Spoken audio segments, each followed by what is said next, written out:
as Dashratha, the father of Rama, had announced that he would be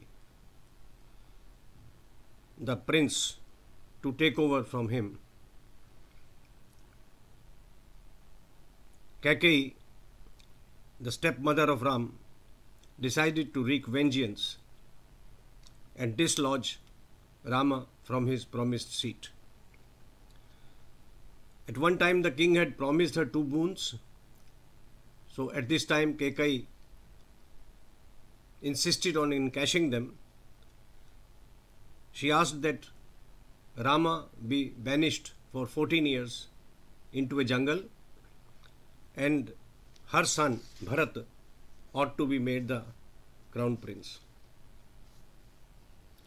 What follows is a scene of utter devastation for the old king, who was also a licher. Valmiki writes, Dashratha could not comprehend Kaikeyee's words and seemed oblivious to what was happening around him. He wondered if it was a daydream or an illusion. Did it foretell an impending catastrophe? He swooned at the thought of Kaikeyee's words and regained consciousness at the thought of Ram. What images? He is swooning at her words and regaining consciousness thinking of his elder son.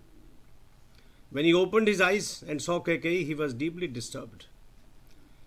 He was frightened of her like a fawn at the sight of a lion. Sitting on the bare floor, Dashratha breathed heavily and felt like a poisonous snake stilled into inaction by a mantra. Rebuking Kaikeyee with all his might, he said, "O heartless and villainous woman, you are out to destroy this noble family. O evil incarnate, what harm have Rama and I done to you? Ram has always treated you like his mother. I have been enamored of his great qualities since he was born. What is his fault that I should renounce him at your instance?" He continued, "This universe might survive without a son, but I cannot survive without Ram. It is my request to you, give up your insistence of his exile. I accede to your first request to anoint Bharat as the Yuvaraj.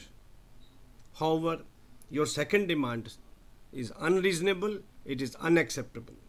It will destroy the Ikshvaku dynasty.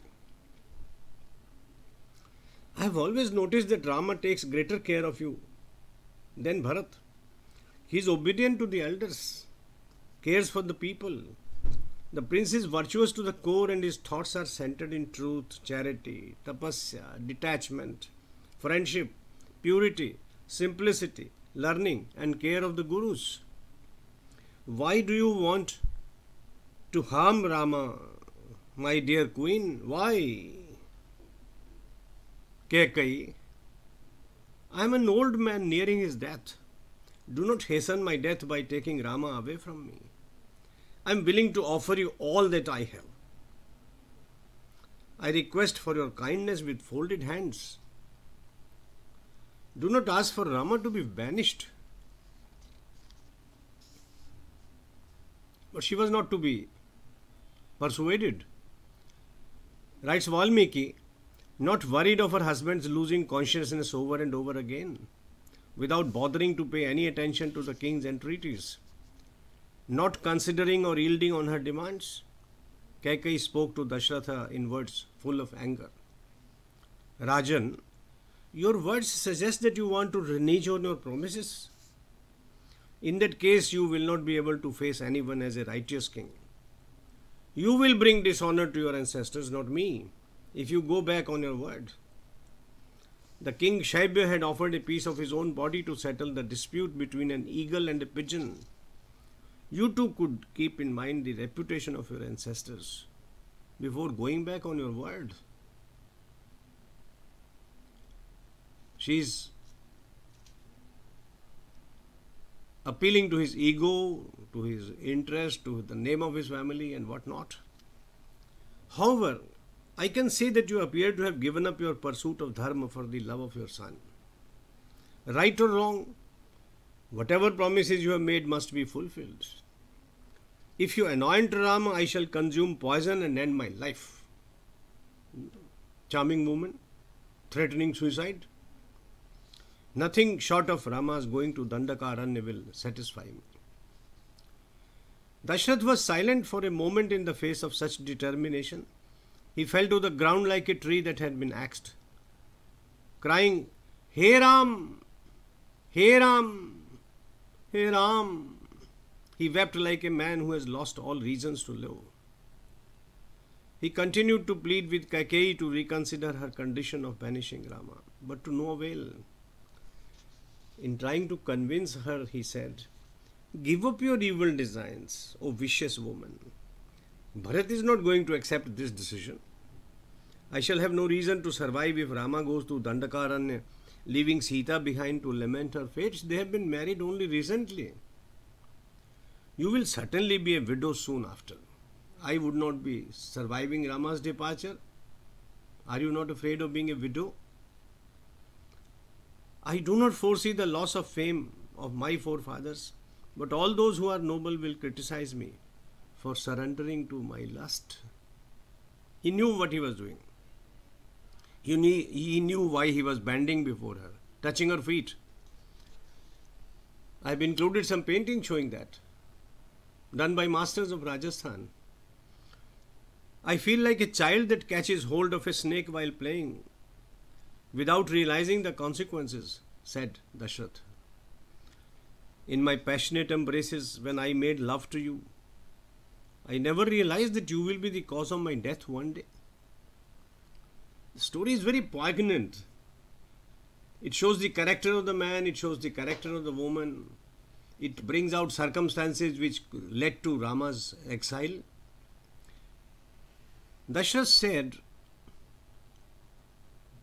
"My dear queen, people will call me a fool, a man who had no control over his senses. If Rama goes into exile, the people of the city will not see me as a benevolent king. By taking their prince away from them, I will surely sow seeds of hatred towards myself and Bharat. How will my son Ram, used to the comforts of a palace, walk barefoot in a forest and live a pauper's life? He rides elephants, travels in chariots. How will he survive in a pathless forest? Giving up his silken robes, how will Rama put on the bark of a tree? The best of chefs prepare his meals here every day. How would berries and wild fruit satisfy him? You are a blot on the Kaikeyee dynasty. Whether you wallow in the muck of hatred or reduce yourself to ashes, whether you poison yourself or be swallowed by earth, splitting at a seam, I will not accede to your second demand. It will cause irreparable damage. Take all of us to our end, not just me, but the entire kingdom.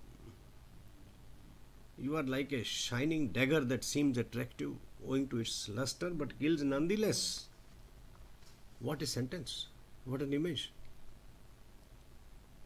A dagger that seems attractive owing to its luster, but kills nevertheless. I realize that all your sweet words for me and my sons are now exposed as poison.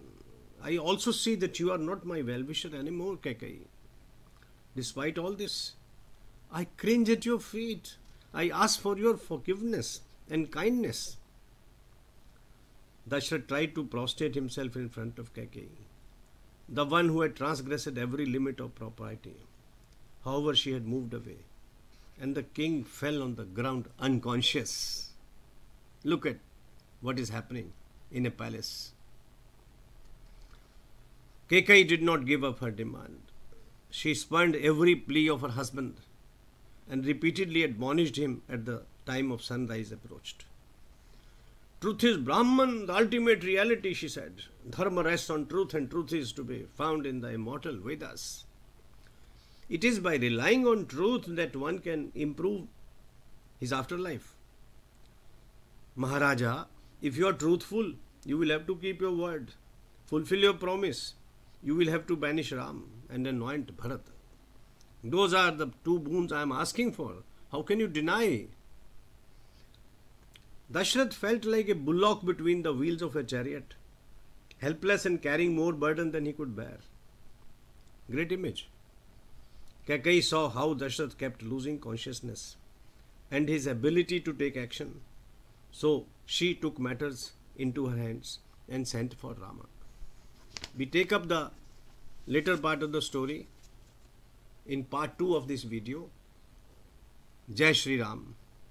Jai Shri Ram. Jai Shri Ram.